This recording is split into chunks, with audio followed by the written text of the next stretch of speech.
Eli, eu queria fazer uma pergunta relacionada à política e à indústria. E você até me permite, porque na sua fala você falou das relações com o poder executivo. E daí a gente coloca numa trajetória. Não é a primeira vez que a Sorocaba passa uma estabilidade política. A minha mente, dentro desse período de 2000 para cá, nós começamos no governo Lippe, com instabilidade política, que poucos talvez se lembrem, mas nós tivemos muitas ações da polícia dentro da prefeitura, que causou um momento de estabilidade, e depois o município conseguiu caminhar, né? E a gente vê aquele período. Depois chegamos no governo Crespo, e agora chegamos no governo Rodrigo Manga, com esse momento de instabilidade. E em algumas entrevistas você me dizia o seguinte, ao longo do tempo, ali na Rádio Cacique à época, da importância do município ter uma determinada segurança para que investidores pudessem acreditar na nossa região, na nossa cidade. O potencial tinha, né, mas faltava esse link.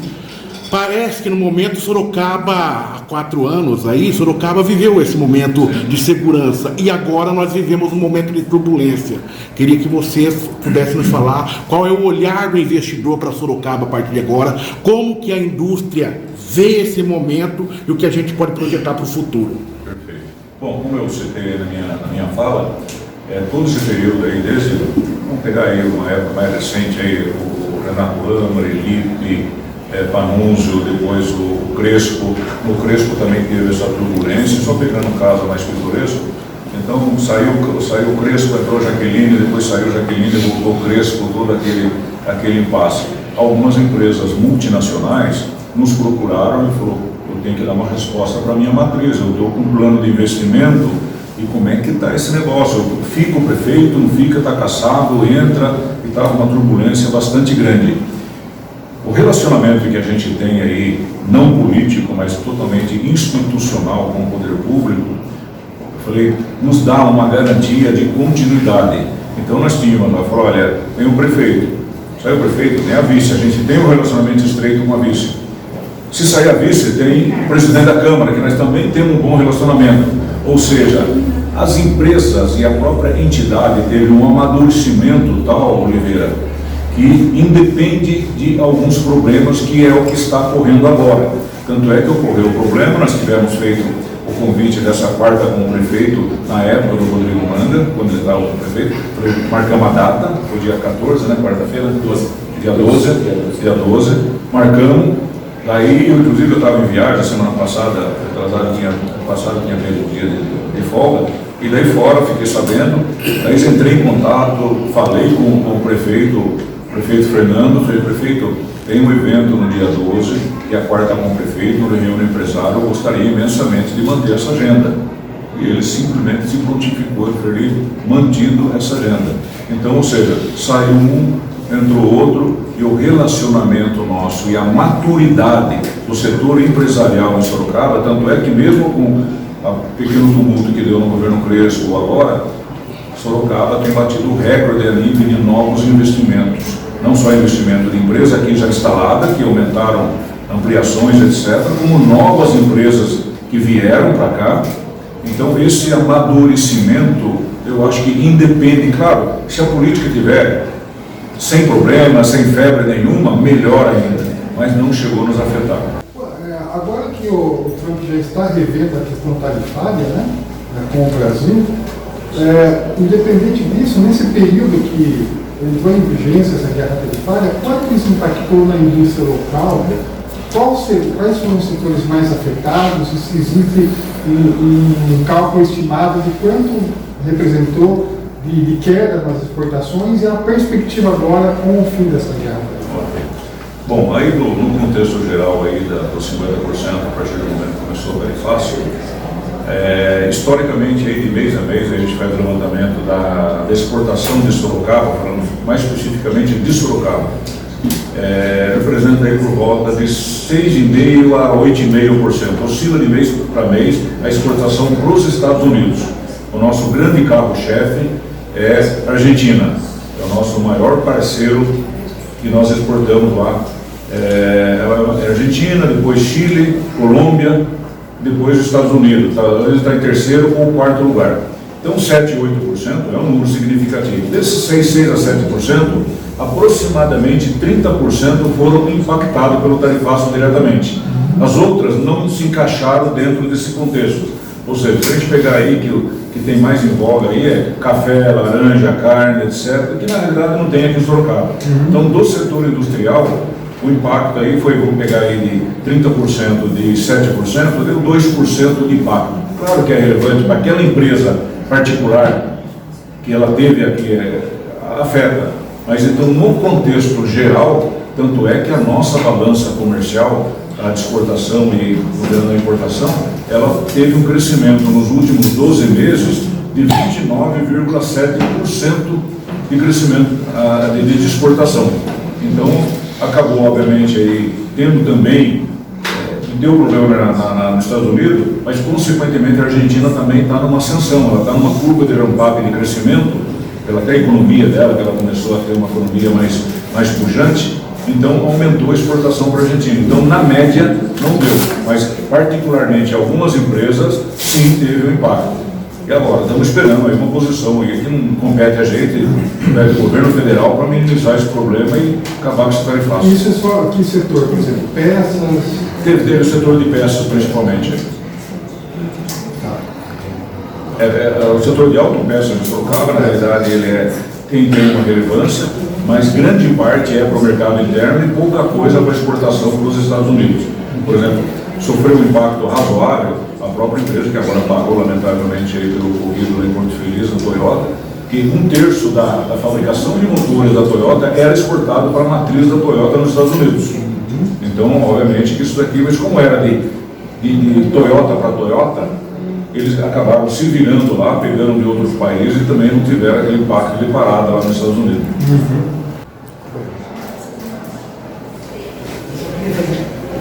Ok, vamos começar então a fazer as discussões. Posso fazer só uma pergunta?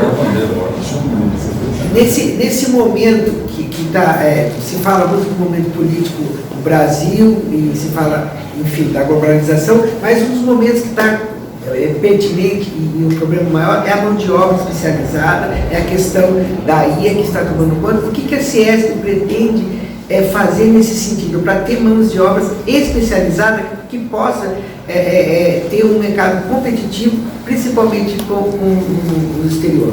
Bom, isso daí é um grande problema, não é só de Sorocaba, não é do Brasil, é do mundo. Ou seja, está tendo aí um grande problema mundial de mão de obra qualificada, até porque no setor industrial tem a inovação tecnológica, que você precisa de profissionais com conhecimento da inteligência artificial, da indústria 4.0, que você precisa de alguém que tenha aí toda essa visão de conhecimento em tecnologia de informação, etc. Isso é fundamental. Mas você pega hoje boa parte de uma juventude, ela às vezes ela fala, não vou querer meter a mão na massa. O Valdir tem uma empresa lá que tem solda, caldeiraria, ele vai buscar jovem para colocar lá, para martelar, fazer caldeiraria. Ele está com uma equipe, assim como os da construção civil, os pedreiros. Filho de pedreiro quer ser pedreiro de novo? Não quer mais. Ele já vai procurar uma outra profissão que ele não quer meter a mão na massa mais. Então ele está tendo essa, junto com isso daqui, tem outras, sistema liberal, Uber, vai vários profissionais aí de escalão até um pouquinho maior. Vai trabalhar com o Uber, ele tem mais facilidade, tem liberdade de horário. E você chega numa indústria, e outro exemplo você pega numa empresa, paga R$4.000 para o trabalhador. A empresa fica em 8, com todos os encargos e dificuldade que tem, fica em 8. Ele ganha 4 ali, ele fala, eu vou pegar um Uber, eu vou um motoboy, depende da profissão, ele ganha o dobro. Ele não pensa um pouco que na hora que ele cair de moto, ele não vai ter mais o fundo de garantia, não vai ter o salário, desemprego, etc, etc, etc. Mas ele está preocupado com aquele momento. Se ele ganhava 4, ele aumentou para 8. Então, está fugindo do setor industrial, mas também serve para o comércio, para a construção civil. A gente está tendo uma dificuldade imensa na busca desses profissionais. E o Ciesp, Fiesp, Senai, principalmente, está trabalhando muito forte, aumentando o nível de novas escolas, com novas profissões, inclusive profissões voltadas para a nova realidade de inovação tecnológica, com inteligência artificial, indústria 4.0, tecnologia de informação. para colocar esses profissionais no mercado. É muito pouco ainda perante a necessidade de mercado, mas a gente também trabalha junto com outros setores, o setor acadêmico, faculdade, universidade, fazendo aquela simples pergunta, oferta e demanda. O que a indústria precisa e o que o mercado está oferecendo, o que as faculdades e universidades estão oferecendo, para fazer um link de as faculdades e universidades formar profissionais que o mercado está precisando. Isso daí ameniza, não vai resolver tudo. Nós tivemos aí no dia 24 de maio, foi o mês da indústria, nós tivemos um evento lá na sede da Fiesp e Ciesp, lá em São Paulo, lá na Paulista, e o tema foi justamente isso que você está colocando. Então tem uma meia-culpa da indústria, que a gente tem que buscar mais entender a juventude, como é que ela quer, para você se adequar a essa nova realidade. Às vezes está acostumado lá com uma maneira de trabalhar numa indústria, isso aí, com a pequena e média indústria, às vezes tem um pouquinho mais de dificuldade. Então você também tem que saber como trabalhar para reter aqueles trabalhadores. Porque além de você buscar profissionais, é reter, que a perda está sendo muito grande. Antes, os profissionais ficavam 10, 20, 30 anos numa indústria. Eles saíam, entrava o filho e ficava. Hoje os jovens, de um modo geral, fica 1 ano, 2 anos e já quer procurar um novo emprego. Então essa rotatividade é muito alta.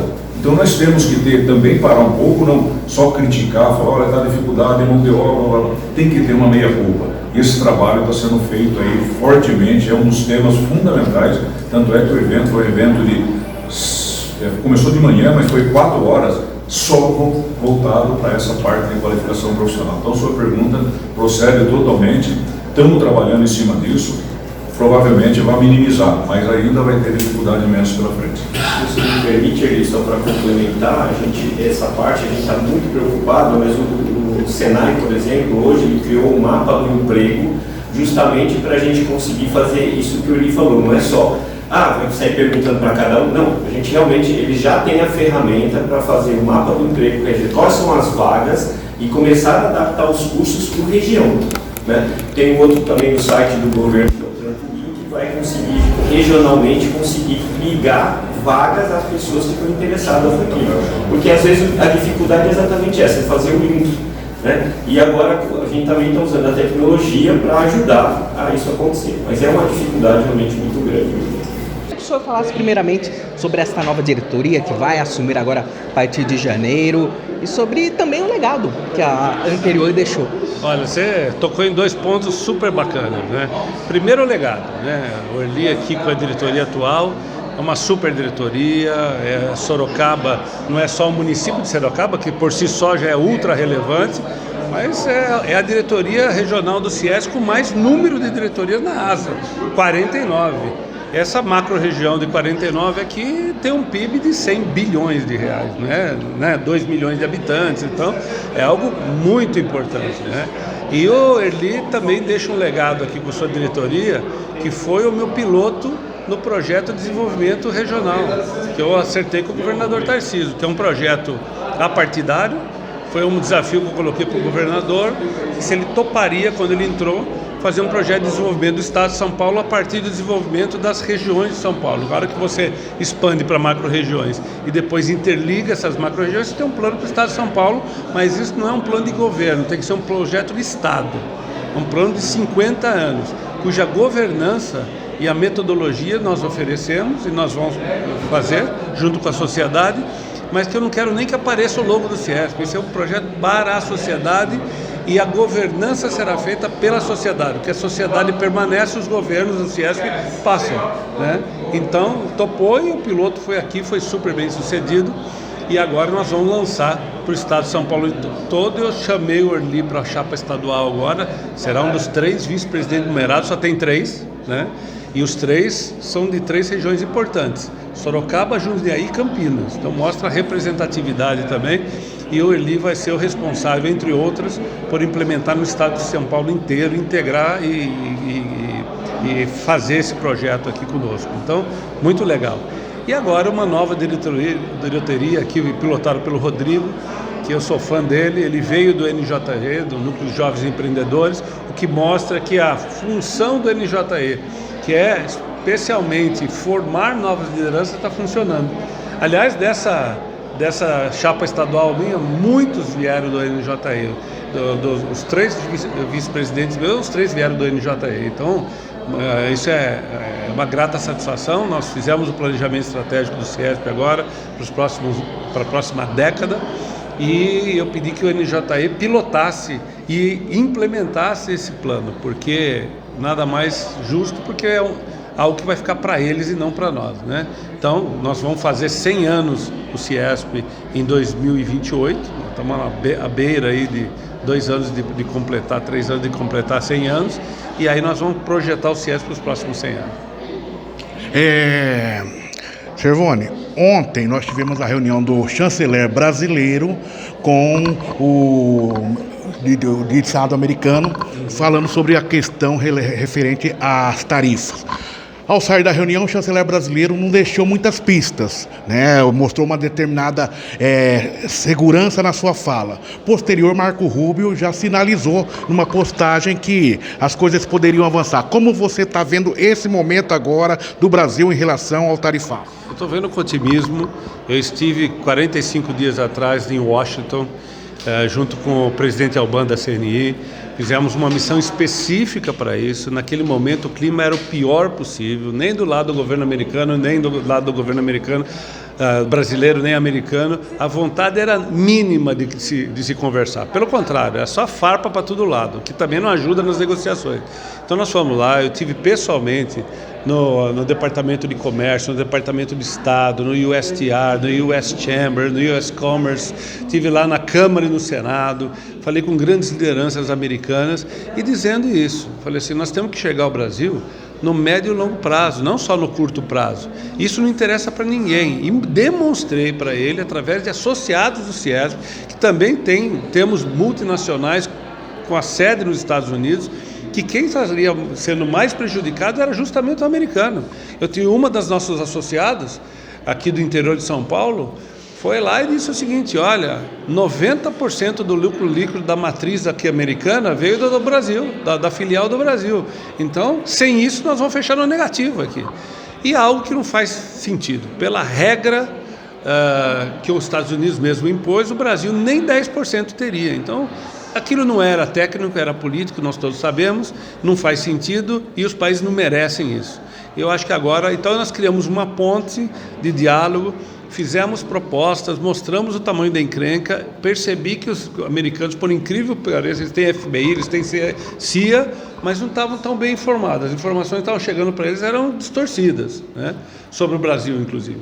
E aí nós mostramos que o caminho era outro e, graças a Deus, evoluiu bastante. Nós temos que acabar com essa guerra e quem ganha é, muitas vezes, o chinês nessa disputa comercial. Deixa eu só fazer uma pergunta nesse gancho aqui. Nós estamos falando de sair da questão econômica, da guerra econômica. Só que agora tem uma situação inédita que está preocupando. A presença dos Estados Unidos militarmente no oceano, no Caribe e também no Pacífico. Isso não preocupa na questão de relações comerciais? Não interfere também? Não poderá interferir? Claro que interfere. Como a pirataria interfere hoje. Você vê que a confusão que deu no canal do Panamá, quando entra na África, aqueles piratas também da Somália invadem navios e mudam as rotas comerciais. Então isso é muito ruim e mostra como é importante também a gente ter boas relações no mundo inteiro. Eu acho que agora, nessa década, diferente do que aconteceu até hoje, a guerra comercial não se dará mais por políticas econômicas, se dará por políticas industriais. E é por isso que nós precisamos de uma política industrial consistente no Brasil, inclusive sobre terras raras. Quando o presidente Lula assumiu, imediatamente eu conversei com o vice-presidente e ministro da Indústria, Geraldo Alckmin, e falei assim, ministro, nós precisamos de uma política de terras raras no Brasil. Isso é estratégico para o Brasil e é estratégico nessa guerra geopolítica que nós estamos vivendo. Isso não deu outra. Hoje só se fala de terras raras. O Brasil é o segundo maior detentor mundial de terras raras, mas nós somos somente o 9º maior produtor. Nós precisamos desenvolver essas tecnologias, saber lidar com elas, até porque muitos dos resíduos são radiativos, nós precisamos saber dispor desses resíduos de maneira adequada e desenvolver a tecnologia. E para isso nós somos parceiros parceiros tecnológicos importantes e relevantes. Então, passa por aí. Então eu acho que nós temos que tomar muito cuidado.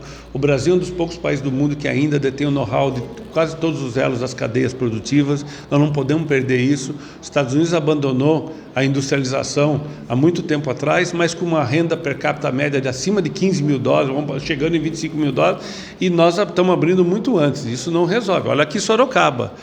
A indústria representa 30% do PIB. O agro, que eu dou maior apoio e gosto, meu setor que é o têxtil, tem o algodão, que é um dos melhores do mundo, mas o agro aqui representa 0,1% do PIB. Então, quem ainda puxa essa economia é a indústria. Serviço é importante, é o número 1 hoje, claro, mas muito atrelado à indústria. Então nós precisamos de uma política que desenvolva todos os setores, agregue valor ao agro com tecnologia, inovação, bio e nanotecnologia e trabalhe isso em conjunto. É a história da cápsula de café. A diferença entre você exportar um grão de café e uma cápsula de café é 1.500 vezes o valor. Então é para aí que nós estamos indo. Eu queria que você falasse um pouco das suas conquistas aqui, da sua trajetória, das transformações que o senhor passou por aqui e qual que é o legado que o senhor deixa também. Ok. Bom, se a gente pegar nesses 20 e poucos anos aí, eu acho que Sorocaba, de um modo geral, principalmente no setor da indústria, teve uma mudança fantástica. Se você pegar na década de 85 para trás, Sorocaba era uma cidade operária. Por que eu chamo operária? As indústrias vinham para cá, mas os gerentes, diretores, CEO das empresas, presidente, moravam fora. Eles vinham da porta da indústria e voltavam para lá. Quem trabalhava aqui eram os operários. Então era uma cidade operária, até porque não tinha bons restaurantes, boas escolas, e o pessoal de um certo nível acabava não morando. Hoje é o contrário. Hoje o Sorocaba tem empresas que ficam em São Paulo e o empresário mora aqui em Sorocaba. Isso é a qualidade de vida que na realidade mudou. Então acho que todo esse tempo que você mudou de uma cidade operária para uma cidade na realidade que, em função da própria indústria, que começou a trazer gente de fora, de outras camadas, e fez com que, de um modo geral, que tivesse aí na parte do comércio, novos supermercados, novas lojas, novos restaurantes, novas escolas. Então acaba mudando a cidade como um todo, não é só o setor industrial. E, consequentemente, nós começamos aí um processo de diversidade de indústrias. Até a década de 80 era muito setor metal mecânico.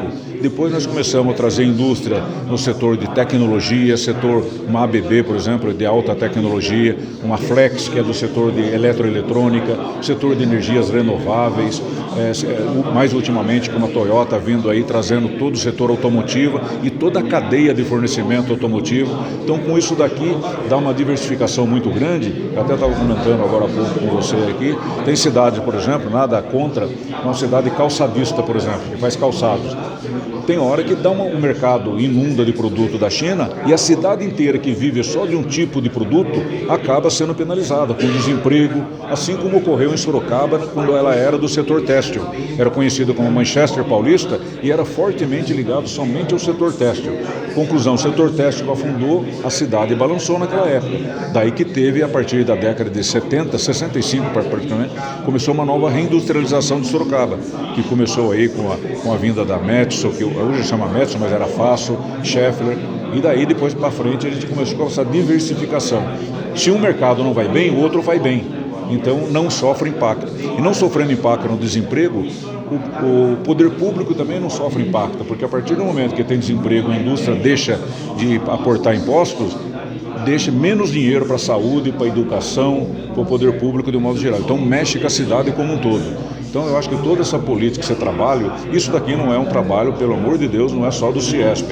A gente é um grãozinho de areia no meio de todo esse universo aqui. São várias entidades, várias mãos dadas, poder público, junto com as faculdades, universidades, escolas técnicas. A gente, na realidade, é um componente de todo esse trabalho aqui, mas eu acho que é feito com muito carinho, tem dado resultado. Sorocaba tem batido recorde de exportação, recorde de geração de emprego, recorde a nível de atração de novos investimentos para Sorocaba, empresas aqui instaladas que estão aumentando sua capacidade produtiva com novos investimentos. Então eu acho que isso daqui é o futuro e a gente tem que trabalhar. Daqui a 5 anos é diferente, a gente tem que trabalhar, não está ganho o tempo ainda não. Citei para vocês aí a capacitação profissional, que é um grande desafio, mas eu acho que nós estamos trabalhando e caminhando pontualmente e resolvendo os problemas. Erli, com a crise climática, Sorocaba foi atingida com uma catástrofe em relação à Toyota. poderia ser uma questão pontual, mas já vimos que outras situações ocorreram, inclusive agora no Paraná.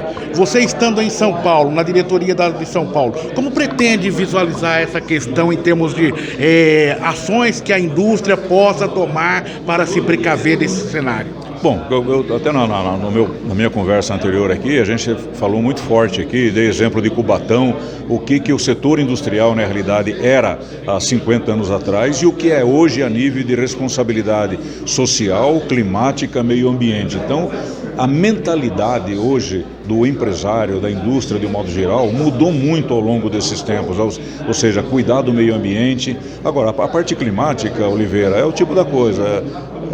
O tufão, nós vamos parar com uma política? Não dá para saber. Eu acho que nós estamos tendo a COP25, tem outras COPs que teve o ano passado, retrasado em outros países, para de um modo geral minimizar esse impacto ambiental. Mas o setor da Fiesp e Ciesp, o que a gente tem que fazer? Fazer com que o setor produtivo, as indústrias, na realidade, tenham o máximo de trabalho para evitar poluições, evitar impacto ambiental e, pelo contrário, fazer com que isso aqui se torne uma doutrina junto, inclusive, aos seus trabalhadores, fazendo com que conserve melhor o ambiente, porque na próxima geração a gente não sabe como é que vai estar. Então nós temos aí grandes problemas que às vezes não dependem diretamente da gente, é uma coisa aí até a nível mundial, mas eu acho que é o nosso papel, nós estamos totalmente conscientes desses problemas. Por exemplo, teve um impacto aqui em Porto Feliz, onde dizimou a Toyota. Toyota está parada a fábrica lá, a fábrica de Sorocaba e de Indaiatuba já voltou pela resiliência e pela capacidade de fazer a coisa acontecer rápido de uma indústria nipônica, né? Ou seja, em menos de um mês voltou a produzir, está gerando emprego, não teve um desemprego nem aqui, nem em Porto Feliz, nem em Indaiatuba. Então isso aqui é fundamental. As indústrias, do modo geral, têm esse legado de trabalhar pelo trabalhador, trabalhar pelos empregos e, obviamente, pela parte climática também, Oliveira. Eu gostaria que o senhor falasse um pouquinho mais sobre os projetos a partir de agora, já que o senhor vai já assumir aqui menos de 2 meses. Olha só, a gente já pactuou com a diretoria, não só a diretoria eleita, mas em conversas com a diretoria atual, que a gente vai agir em torno de 3 Cs. O primeiro C é o C da continuidade, no sentido da gente aprimorar e melhorar aquilo que já tem sido muito bem feito, muito bem realizado pela diretoria atual. O segundo C é o C da conexão. A gente quer ter processos de escuta ativa com os nossos associados nos seus mais diferentes perfis, o pequeno empresário, o médio e o grande empresário. E o terceiro C, que é uma consequência dos 2 primeiros, é o da competitividade. O que a gente, como entidade, pode ajudar a promover um ambiente pujante de negócios, com foco na indústria, claro, mas a gente sabe que uma indústria bem-sucedida, há empregos, há consumo, isso vai se retroalimentando e a gente consegue viver num ambiente mais próspero, mais competitivo. Qual que é o perfil do Rodrigo? Gostaria que você falasse um pouco sobre o seu perfil, quem é o Rodrigo? O Rodrigo começou como aqui no CIESP, a sua trajetória até hoje assumir a diretoria? Bom, eu sou empresário desde os meus 22 anos de idade, portanto tenho 47 anos, há quase 25 anos nessa luta que a gente gosta bastante, né? Como tudo na vida, você tem ônus e tem bônus, eu gosto mais de viver essa vida como empresário. Eu costumo dizer o seguinte, a gente tem que gostar de resolver problema. Eu gosto de resolver problema sendo empreendedor. Mas comecei aqui no CIESP em 2004, portanto há 21 anos, no Núcleo de Jovens Empreendedores. Fui promovido aqui a coordenador regional e depois a diretor estadual do Núcleo de Jovens Empreendedores. Depois dos meus 40 anos fui eleito conselheiro e agora também eleito diretor titular do CIESP Sorocaba, como indicação do Eli, e acho que vale dizer também que os nossos votos dos associados são voluntários e a gente teve a 2ª maior votação do estado de São Paulo. Rodrigo, como você pretende se relacionar com o poder público, não só de Sorocaba, mas também da região de metropolitana, já que muitos prefeitos e empresários reclamam que nós temos a região metropolitana institucionalizada, entretanto ela ainda não está integrada, principalmente para que investidores não investam apenas em Sorocaba, mas na região como um todo. Primeiro que a gente acredita que esse ambiente de competitividade, esse ambiente pujante não pode acontecer só na cidade de Sorocaba. Ele precisa acontecer na região. Eu acho que a melhor maneira da gente construir pontos de relacionamento é primeiro ouvindo. Então eu já quero deixar aí o convite para o poder público das demais cidades, assim como da cidade de Sorocaba, que historicamente tem uma relação institucional já de mais de 2 décadas muito bem sucedida com o Ciesp. A gente quer continuar esse processo em Sorocaba, independente do ambiente político, mas também ajudar nessa integração regional, ouvindo o poder público das outras cidades também, porque pode parecer um clichê, mas a gente sabe que as entidades empresariais, como é o caso do Ciesp, trabalhando junto com o poder público, a gente consegue promover um ambiente melhor de negócios. Como foi mencionado, inclusive, aqui na coletiva, há um grande problema aí com a falta de mão de obra qualificada. Como que o senhor projeta aí para esses próximos anos que o Ciesp pode ajudar, contribuir ainda mais para aumentar essa mão de obra qualificada? Essa mão de obra qualificada ela vem faltando não só em Sorocaba, mas também, a gente pode dizer, a nível nacional e a nível mundial. E por que isso vem acontecendo? Porque os modelos de negócios estão mudando. A gente tem hoje muito mais possibilidade de um jovem trabalhar do que a gente tinha no passado, por exemplo. Mas isso não significa que a gente não tem que formar esses jovens para, por que não, trabalhar na indústria também. E aí vem um trabalho muito forte que o Senai vem fazendo dentro do Sistema S junto com o Ciesp para ajudar a formar essa mão de obra, mas não apenas no jovem, mas também naqueles profissionais que já têm mais experiência e que precisam de alguma maneira readequar suas competências e seus talentos para atender as necessidades desses modelos de negócios atuais. Qual o papel do Parque Tecnológico na relação com a indústria de Sorocaba e com o Ciesp? O Parque Tecnológico tem uma relação histórica com o Ciesp. A gente pode dizer que, junto com a Prefeitura, nasceu dentro do Ciesp a necessidade de uma cidade tão industrializada como Sorocaba ter um parque tecnológico. O que a gente entende é que o Parque Tecnológico é um ambiente de inovação, é um ambiente de criar soluções, é um ambiente de laboratório também. A gente tem empresas lá muito bem consolidadas, mas a gente tem um ambiente de aprendizado, de experimentação, que pode sim gerar valor para a indústria, como tem gerado ao longo desses mais de 10 anos do parque. Tem algum projeto já que você já está tocando, algum desafio que você já assume, já tendo que tocar, enfim? Gostaria que você falasse um pouquinho sobre isso, os desafios de agora. Olha, por enquanto o que eu posso responder é que os desafios de agora é continuar o que vem sendo muito bem feito pelo Eli, mas em breve o Ciesp vai completar 100 anos, não é isso, Carla? 100 anos, estadual, né?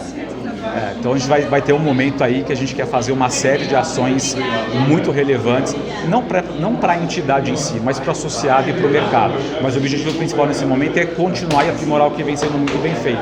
A partir de janeiro a gente vai ter um planejamento definido da atual gestão e a gente vai poder descer mais um detalhe que vai ser feito de fato.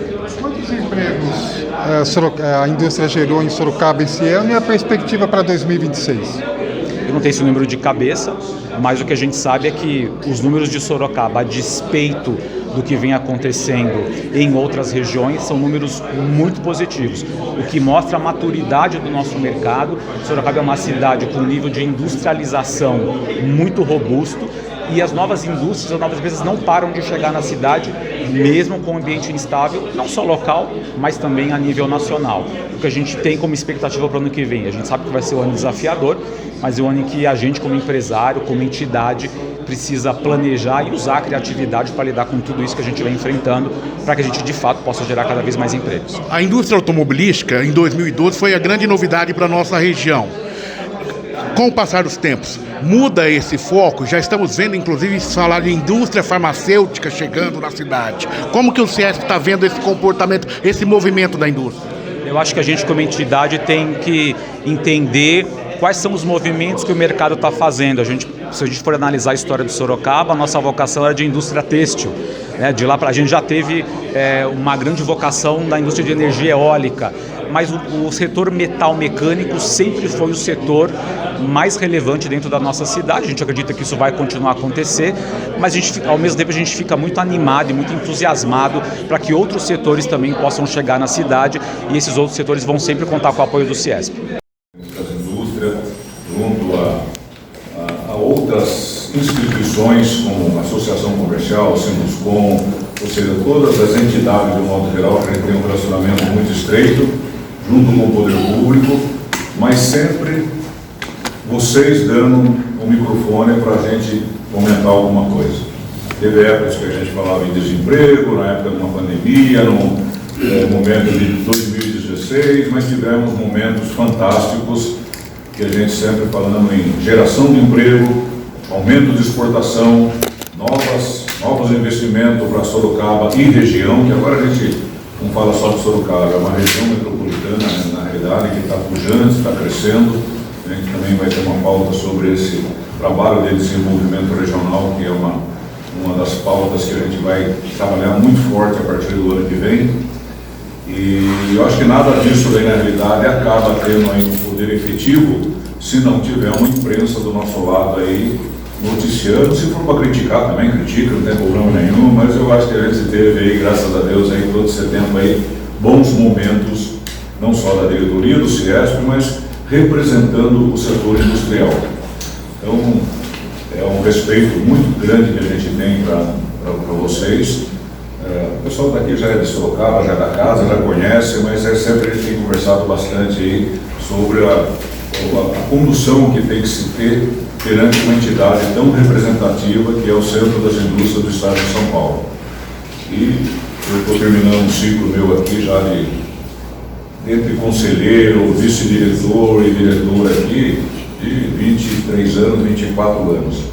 Aí o pessoal falou, olha, você está que nem o Fidel Castro, está um ditador, já deve estar querendo sair daí mais de 20 anos. Então, pelo estatuto, obviamente. Mas daí me chamaram para ir para São Paulo também, vou fazer parte da vice-presidência. Nosso presidente está aqui hoje presente, Rafael Cervoni, para fazer parte dessa inauguração, que é uma inauguração de um espaço novo que nós temos. Não é espaço novo não, na realidade é um espaço antigo que nós demos uma remodelada com algumas adequações internas, modernizando mais para atender a indústria, atender vocês e a casa de vocês. Sempre aqui, como diz o interior, a porteira é aberta. Tá? Sempre porteira aberta para vocês virem aqui o momento que vocês acharem necessário, nos chamar até vocês aí. Então eu queria só, antes da gente abrir a palavra, fazer um pouquinho de um relato bem rápido, um pouquinho da história ao longo que a gente passou por aqui. Então o CIESP foi fundado em 1950, nós fizemos 75 anos, nós tivemos aí um jantar no Floresta Negra, vocês participaram lá junto com a gente, e com a visão, obviamente, uma visão visionária, com o propósito de representar e fortalecer o setor produtivo da região. Depois de 1970, com a criação do Distrito Industrial do Éden, Sorocaba deu um salto de desenvolvimento, principalmente focado na parte industrial. Ela tinha industrial que era muito forte no setor têxtil, passou por alguns momentos difíceis e depois começou uma industrialização que é o que é Sorocaba hoje. Porém, uma diversificação do setor industrial, que antes era mais no setor metal mecânico. Quem tem um pouquinho mais de cabelo branco aí lembra a história aí, uma Faço, que hoje é uma Madison, uma Schaeffler, né? Cabelo branco, barba branca também, né? E ao longo da história foi trabalhando e modernizando. Então esse projeto que foi apoiado pelo CIESP e por lideranças locais atraiu grandes indústrias e transformou o município de Sorocaba um importante polo industrial do interior paulista. Em 2008, o CIESP Sorocaba criou sub-regionais em Apiaí, Itapetininga, Itapeva, Piedade e Tatuí. Até porque o CIESP da base aqui em Sorocaba representa 48 cidades da nossa região. É o maior CIESP a nível de número de cidades de todas as regionais do CIESP. Nós temos no CIESP São Paulo, nós temos 42 regionais. Então tem uma regional aqui em Sorocaba, tem uma em Diadema, que está meu amigo presente aqui, nos prestigiando aqui também, São José dos Campos, Ribeirão Preto, Matão e assim por diante. E o total dá 42 regionais. E cada regional tem algumas cidades circunvizinhas que abraça. E o CIESP Sorocaba tem 48 cidades. Então nós vamos aí a quase divisa com o Paraná. Muitas são industrializadas, outra é agronegócios, outro setor diferente, mas é um trabalho que a gente também vai fazer forte aí para industrializar essas regiões. Aí, em 2008, o CIESP Sorocaba foi essas sub-regionais, e depois teve um outro marco importante, que foi no ano de 2012, Sorocaba viveu um salto de desenvolvimento econômico com a chegada da Toyota e 13 novas empresas sistemistas que fazem parte do complexo Toyota, que são da cadeia de fornecedores. Essa instalação consolidou Sorocaba como um dos principais polos automotivos do país, gerando emprego, atraindo fornecedores e estimulando a inovação. No mesmo período de 2012, foi inaugurado o Parque Tecnológico de Sorocaba, projeto que o CIESP apoiou e participei, inclusive, na ata lá tem o nome do Mário Damigawa como um dos fundadores do Parque Tecnológico. Começou com um grupo, foi na época do prefeito Vitor Lippe, né, Mário?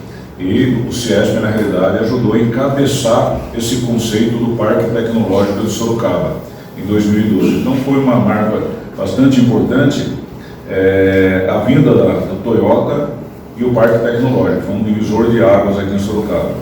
E o Parque Tecnológico é unindo indústria, ciência e inovação e abrindo caminho para a criação do primeiro Centro de Excelência em Tecnologia 4.0. CT 4.0. Depois nós temos aí o desenvolvimento industrial e parcerias.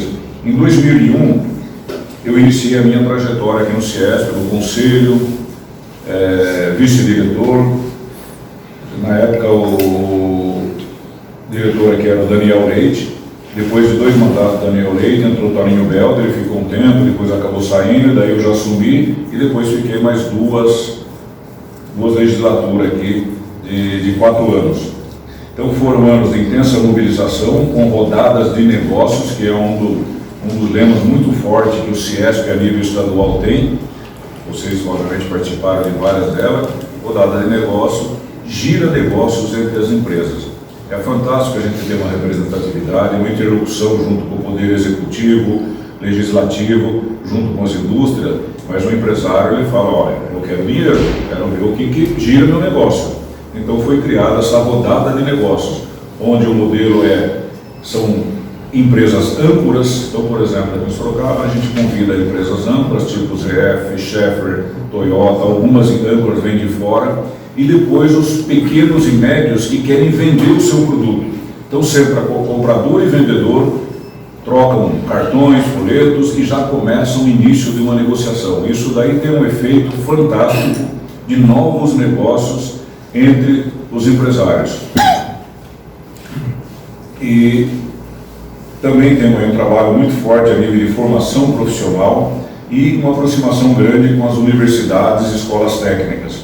Essa integração entre educação criou uma base de verdadeiro ecossistema de inovação e capacitação, com o Senai, SESI, FACENS, FATEC, UFSCar, UNIP, UNISO, ou seja, todo o setor acadêmico da cidade que está totalmente interligado, que a gente chama de triple hélice, que é academias, que são todo o sistema de capacitação de ensino, o setor produtivo, representado pelo CIESP, mas envolvendo todas as indústrias, e o poder, prefeitura, poder legislativo, executivo de modo geral. Ou seja, esses 3 elos aqui de modo geral dão um impulso para você fazer que uma cidade se torne atraente a nível de novos investimentos, atraente com um plano de incentivo para a atração de novos negócios, nortear um plano diretor para você não exibir ao setor o espaço onde as indústrias podem se instalarem. A gente tem que ter um respeito para outros setores, mas eu acho que essa Sorocaba é uma cidade fortemente industrializada. A renda per capita de Sorocaba tem um percentual muito grande das indústrias e, consequentemente, muitos empregos gerados no setor industrial. E o setor industrial indo bem, o setor do comércio vai bem, o pessoal vai comprar mais, o trabalhador vai comprar mais, ele vai comprar um apartamento, vai comprar uma casa, ou seja, movimenta outros elos do desenvolvimento econômico da cidade.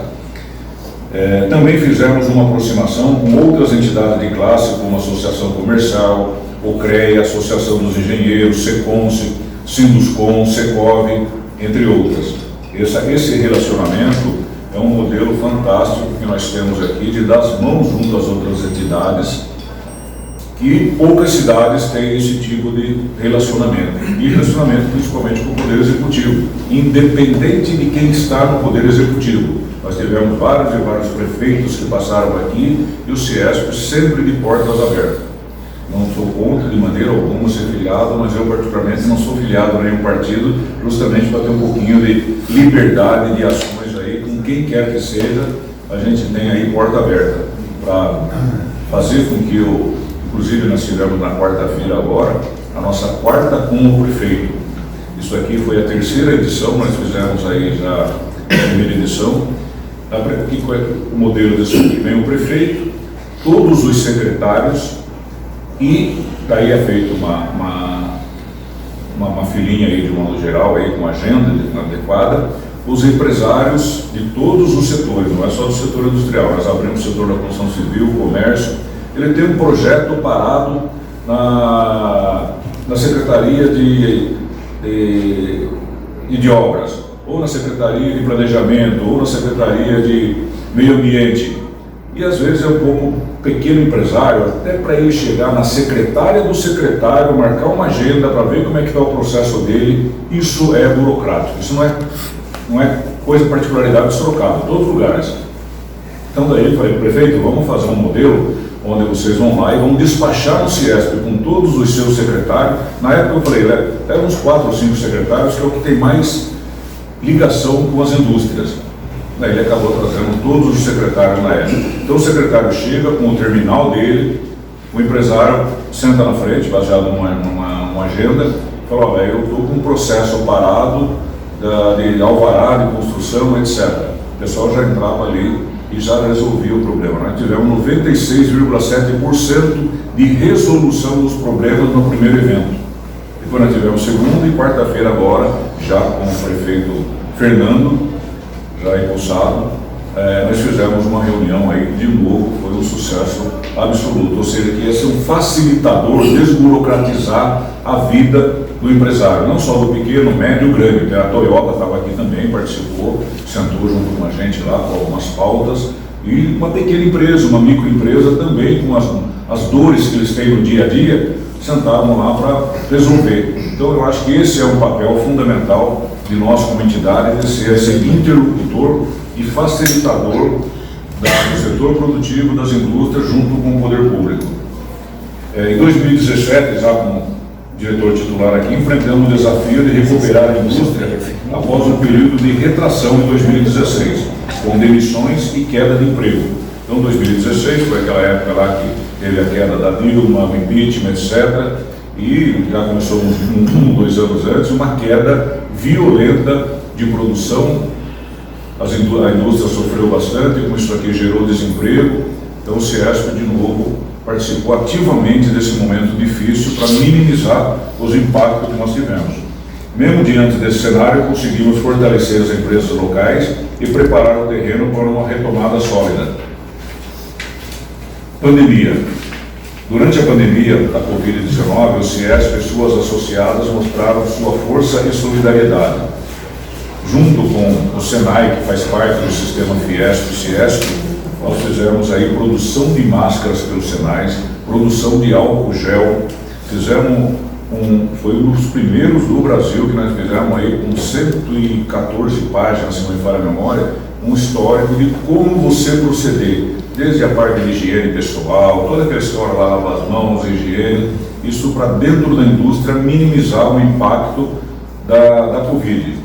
Então nós tivemos produção de máscara pelo SENAI, escudo faciais desenvolvido pelo SENAI, também depois a Facens desenvolveu aqueles escudos faciais de acrílico que colocavam na frente. A Flex e a Toyota, com relação que nós tivemos aqui, elas fizeram a produção e manutenção de respiradores, e um dos grandes problemas, se tinha respirador, vai dar problema, tinha que sucatear. O hospital não tinha tempo para arrumar e não tinha técnicos. Então nós pegamos aqui a Flex, para quem não conhece a Flex, é a Flextronic, né, agora chama Flex só, e a Toyota começaram a entrar no processo de manutenção de respiradores. E fizemos aí uma grande doações, foram 10 mil doações de máscaras e álcool gel para a Santa Casa, com o Padre Flávio, estavam precisando, principalmente os profissionais de enfermagem e tudo mais, que precisavam muito mais, e não tinha naquela época, tinha dificuldade. Então consegui aqui, via CIESP, aqui, 10 mil máscaras, entregando lá para o Padre Flávio, para minimizar o impacto aí da Santa Casa.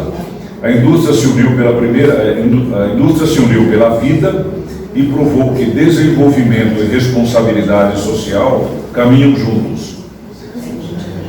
Acho que há 30, 40, 50 anos atrás, a gente lembra aí, por exemplo, poluição. você descia ali para Cubatão, teve uma área de Cubatão, para quem de novo, para quem tem um pouquinho mais de história, de cabelos brancos, de barba branca, foi totalmente dizimado toda aquela floresta lá, da poluição que tinha lá na região de indústrias químicas que tinha lá na região de Cubatão. Então a indústria era teoricamente irresponsável com o meio ambiente. Hoje, todas as indústrias, de um modo geral, têm todo o sistema de filtro, até porque se não tiver, não funciona, mas mais do que isso, elas também se instruíram para fazer isso daqui, independente de uma CETESB pedir ou alguma coisa. Ela tem essa responsabilidade e hoje a indústria não é poluidora de maneira alguma, pelo contrário, ela é uma referência. E só voltando um pouquinho da pandemia, teve aquela época aqui que os comércios começaram a fechar, não fechar porque senão contamina, daí veio aí um movimento, vamos fechar as indústrias. E a indústria, por incrível que pareça, naquele momento de pandemia, foram um dos melhores anos a nível de produção, gerando emprego, produzindo, até porque as indústrias não podiam parar. Então, se você para uma empresa daqui de Sorocaba, parar uma montadora, uma General Motors, uma Volkswagen, é uma cadeia violenta. E as indústrias não podiam nem pensar em parar. Então, assim, não, mas aí tudo está poluindo. E daí, numa das audiências públicas, inclusive, estava por promotoria e tudo mais, eu participei, e eu mostrei, baseado em todo esse trabalho que a Ciesp, a Fiesp, o Senai, o SESI fazia, que do portão para dentro ele era muito seguro a nível de higienização, de uso de máscara, toda a recomendação higiênica, ou seja, dentro da indústria, os contatos de relacionamento, limpeza de máquinas, etc., era muito baixo. Até brinquei lá, falei, se você libera esse pessoal e vão fazer um churrasquinho e papapá, vai ter mais contaminação do que dentro da empresa. E daí, de um modo geral, aceitou, a prefeitura também concordou com a ideia, assinou, falou, não vamos parar as indústrias. Aí teve prós, contras, mas a gente passou por um momento crítico, mas prevaleceu o bom senso e a gente provou isso daí. Também tivemos um outro evento também na época da pandemia, teve uma escola em uma UBS do Jardim Rodrigo, que ela tinha sido roubado, cabeamento, fiação, etc., estava meio abandonada lá, e roubaram tudo, detonaram o telhado, e a prefeitura precisava usar aquilo, era a UBS, inclusive naquele momento crítico de pandemia.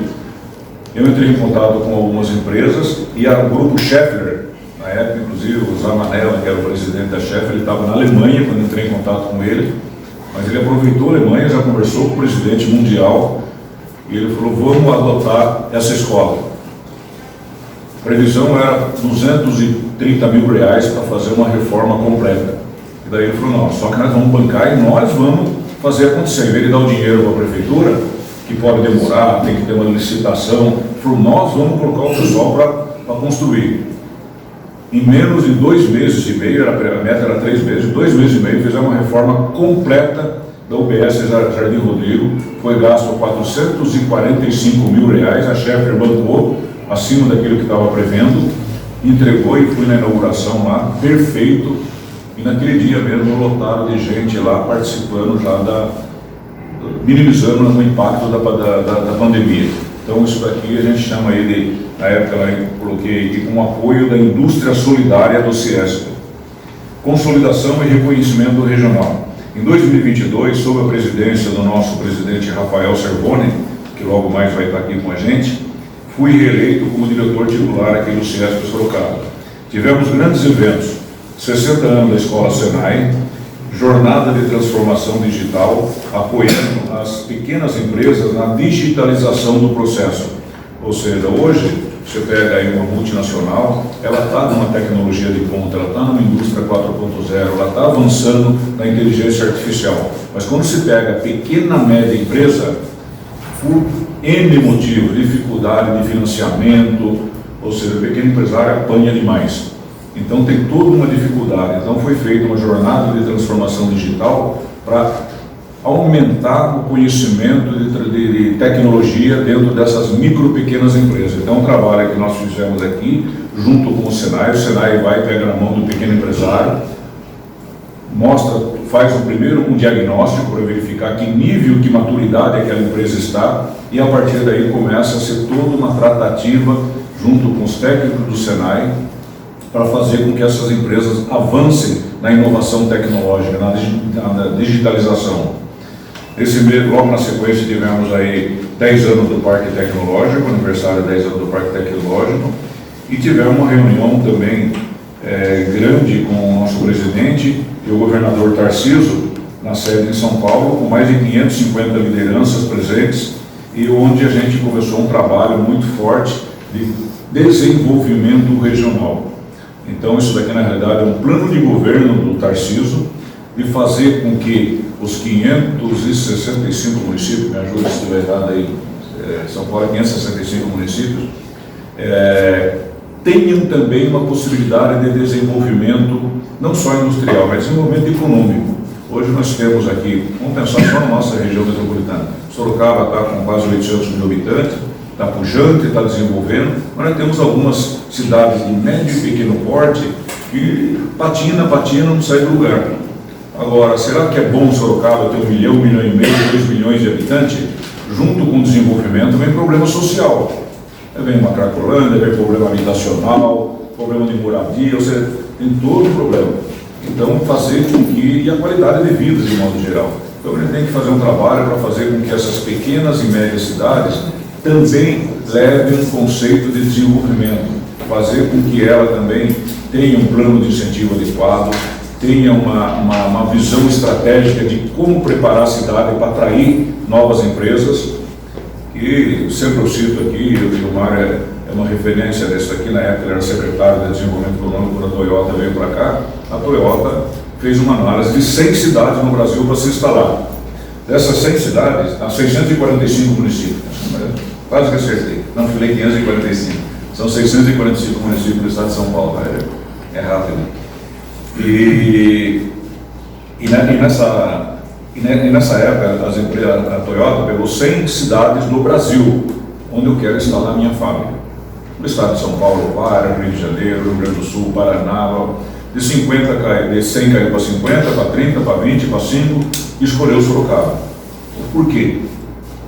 É todo um conceito, infraestrutura, a cidade estava preparada para atrair uma empresa de grande porte, capacitação profissional, ou seja, tudo isso daqui na realidade é um leque que a gente tem de estender o tapete vermelho para a atração de novos investimentos. É esse conhecimento que a gente quer passar para essas médias e pequenas cidades, para elas também se prepararem, baseado na sua vocação. Se é uma vocação, indústria, ou têxtil, ou agronegócios, ou turismo, a gente vai trabalhar em função disso daqui e ajudar o Poder Executivo, junto com os empresários da cidade, de como você deixar a cidade adequada para atrair novos investimentos. Bom, nesse ano, nós tivemos também, nesse período, tivemos uma decisão favorável do CIESP com uma liminar para licenciamento ambiental para minimizar o impacto junto às empresas, que a CETESB ela cobrava um determinado valor, só bem rápido. Se tinha uma área de 100 mil metros quadrados, a área fabril era em 10 mil metros quadrados. E a CETESB sempre cobrou sobre a área fabril, que é onde pode ter um impacto ambiental. O restante não é mexido, não tinha indústria, não tinha nada. A CETESB falou, peraí, vamos cobrar sobre os 100 mil, arrecadação, também esse problema. E começou a cobrar sobre os 100 mil metros quadrados. Então deu um impacto violento, e antes se fazia o honorário. E isso daqui, na realidade, foi uma liminar, e a liminar foi favorável ao CIESP. Tá? Esse ano o CIESP completou 75 anos, vocês participaram, e nossa sede, como vocês podem ver, foi revitalizada e modernizada, tomando-se um espaço mais aberto, funcional e conectado com o futuro. Também foi inaugurado recentemente o Polo Regional da Câmara de Conciliação, Mediação e Arbitragem, CIESP e FIESP, ampliando o suporte jurídico e institucional das empresas. Essa Câmara de Arbitragem, ela é gerida pela ex-ministra do Supremo Tribunal Federal, Ellen Grace. É ela que coordena isso daqui, então as empresas passam por essa Câmara de Conciliação e resolvem os seus problemas sem precisar passar por um sistema judiciário, passar por um juiz que é tão moroso, tão complicado, e tem toda a validade legal. A nova diretoria, para falar um pouquinho aqui sobre a turminha aqui. partir de 2025, o Ciesp Sorocaba inicia um novo ciclo sob a liderança do Rodrigo Dantas de Figueiredo, com o Afonso está na reunião aí, e o nosso Valdir Paisani. E eu e o Mário, nós estamos descansando um pouco, né, Mário? Descansando aqui. A nova diretoria foi eleita em agosto desse ano e assume com energia e compromisso para continuar o trabalho de fortalecimento da indústria regional. No âmbito estadual, o presidente Rafael Servoni foi reeleito e eu terei a honra de participar lá como terceiro vice-presidente estadual do Ciesp. Entre os principais desafios da nova gestão está a implantação do projeto de desenvolvimento regional, que eu já comentei com vocês aí, em parceria com o Governo do Estado de São Paulo e a Secretaria de Desenvolvimento, com o secretário Jorge Lima. Então, Sorocaba será uma região piloto. Nós vamos começar primeiro esse trabalho aqui na nossa região metropolitana e depois nós vamos expandir isso daqui para o estado de São Paulo todo. Então, ela integra as empresas, a universidade, o poder público, para gerar inovação, competitividade e novas oportunidades de emprego. Então, eu queria aqui, em meu nome, em nome do Mário Tanigawa, que todo esse tempo aí ele teve um papel brilhante, uma harmonia fantástica, de junto a gente, não digo abandonar, mas a gente tirar um pouquinho da vida profissional da gente, da vida familiar, e dedicar um pouquinho à entidade. Repito, vocês também, trabalho totalmente voluntário. Esse lado eu não contei para ele, eu falei, assume primeiro, que por aí não tinha nada, o trabalho também não comentei com ele. Então é um trabalho totalmente voluntário, mas altamente gratificante, o conceito de a gente verificar o que pode trabalhar para o bem-estar da população, do setor industrial. Bom dia a todos, obrigado pela presença desse setor tão importante que é a imprensa, e eu sei que vocês devem estar cansados de ouvir isso, parece um clichê, mas é a grande verdade. Se vocês não comunicarem aquilo que é feito, aquilo que é dito, com a isenção que vocês sabem fazer muito bem, boa parte disso que ele falou não chegaria às pessoas, né? Então, e sabemos também o quanto é desafiadora a vida de vocês, então obrigado mais uma vez pela presença. Quero agradecer em primeiro lugar ao Eli e ao seu Mário, que nos deram aí, estão nos dando ainda, né? Ainda tem mais 40 e poucos dias aí, essa missão de assumir a diretoria junto com o Valdir Paisani e com o Afonso, dessa regional tão importante que é Sorocaba. Eu costumo brincar, já estou brincando com ele há algum tempo, né? O convite veio lá em abril, Eli, você me colocou numa situação, ao mesmo tempo que é uma oportunidade, para mim é mais uma responsabilidade do que uma oportunidade, porque além de todos esses feitos, ainda deixou uma sede linda, nova, maravilhosa. Quer dizer, a régua está lá em cima, tem que treinar muito junto com a equipe aqui para poder contar, quem sabe, uma história aí tão bonita como o Eli contou daqui a 4 ou 8 anos. Mas quero agradecer também a toda a equipe do Ciesp, a Carla, que sempre apoia.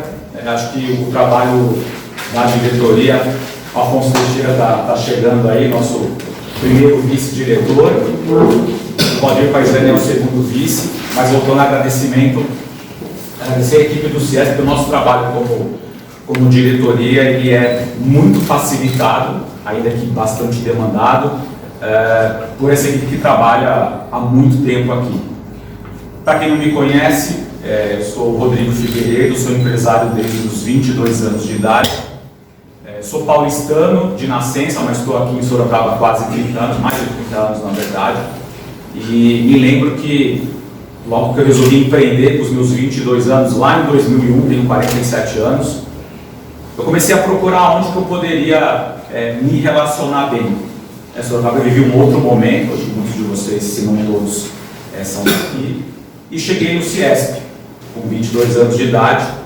Lá em 2004, foi quando eu me associei, comecei a frequentar um pouquinho antes dos eventos, me associei em 2004, portanto, estou há 21 anos aqui frequentando essa casa. E lá em 2004, então, com 24 anos, eu não poderia ir para outro lugar senão num núcleo de jovens empreendedores.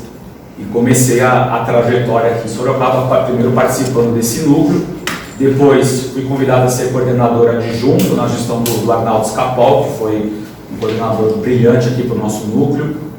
depois fui para coordenador titular, depois fui para São Paulo como diretor estadual, e depois do que eu fiz 40 anos, o Erli me convidou para ser conselheiro, por exemplo, né? E desde 2021, então, sou conselheiro com muito orgulho dessa casa, mas para ser muito franco com vocês, não esperava que viesse esse convite do Erli e do seu Mário, mas aceitei com muito temor, né, muito respeito, mas muita responsabilidade e sempre com o espírito de aprender e servir.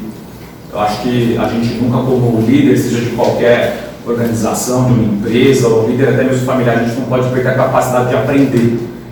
Ainda mais num mundo tão complexo, né, tão imprevisível que a gente está vivendo hoje.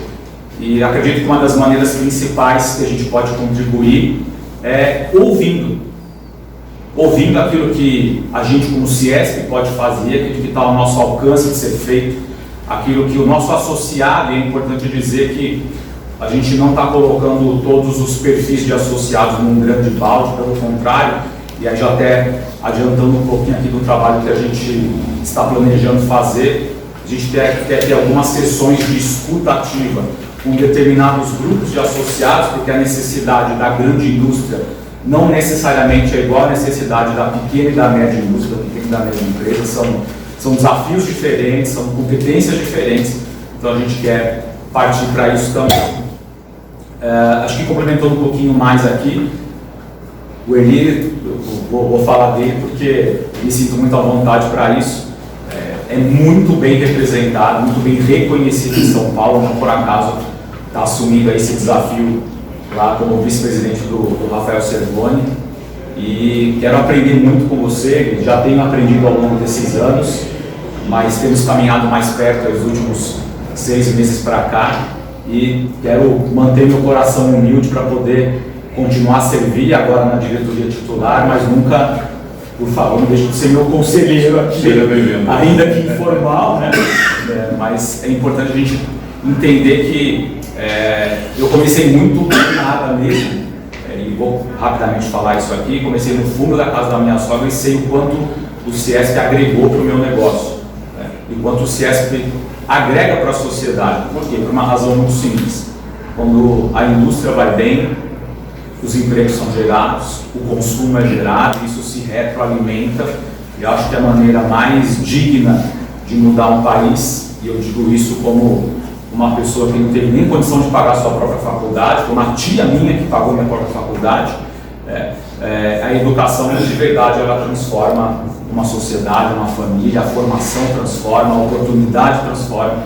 Eu acho que a gente, como tendo a possibilidade de deixar a indústria mais pujante, a gente consegue deixar essa cidade mais pujante, as 48 cidades da nossa regional mais pujantes. É importante dizer também que nós não temos uma visão fechada nessa cidade, a gente acredita muito no modelo de que, não por acaso também ele está liderando esse movimento de desenvolvimento regional. A região precisa ser pujante para que Sorocaba, como centro de uma grande região, não sofra as consequências, não só as positivas que elas vêm, mas também eventuais consequências negativas quando o crescimento está concentrado só numa cidade. Então a gente tem essa visão também de desenvolvimento regional. E finalizando aqui, quero agradecer mais uma vez a presença de vocês. Contem comigo, contem com o Afonso, com o Valdir, a gente está sempre de portas e corações abertos para contribuir à medida em que vocês entendam que a gente possa levar algo relevante. Continuem a colaborar, continuem a nos ajudar como entidade, porque uma cidade com entidades fortes é uma cidade que tem potencial para crescimento, como a gente tem visto aí nos últimos anos em Sorocaba. Então, por fim, obrigado mais uma vez, Erli, seu Mário, quanta sabedoria reunida numa pessoa só, adoro ouvir o seu Mário, tem uma trajetória linda, maravilhosa, e espero um dia poder contar histórias tão sábias como o senhor conta, e tenho aprendido muito com o senhor. Também Valdir e Afonso, super obrigado, tem experiências completamente distintas da minha. O Valdir como empreendedor, empresário de uma indústria, o Afonso como executivo de uma multinacional. Aliás, uma das coisas que eu mais escuto do Afonso ultimamente é: tenho reunião com os gringos, Então, eu não tenho reunião com os gringos, mas vou aprender com ele também a fazer isso. Então, muito obrigado e estamos aqui para contribuir. Portal rmsnews.com.br, Sistema de Comunicação Integrada. Acesse agora. Jornal, impresso, rádio, TV, tudo numa única plataforma digital. Entrevistas, comentários em texto, vídeo e podcast, específico para um público qualificado como você. Geração de conteúdo personalizado. Conheça e entre na era digital. Portal rmsnews.com.br, para você conectado na internet.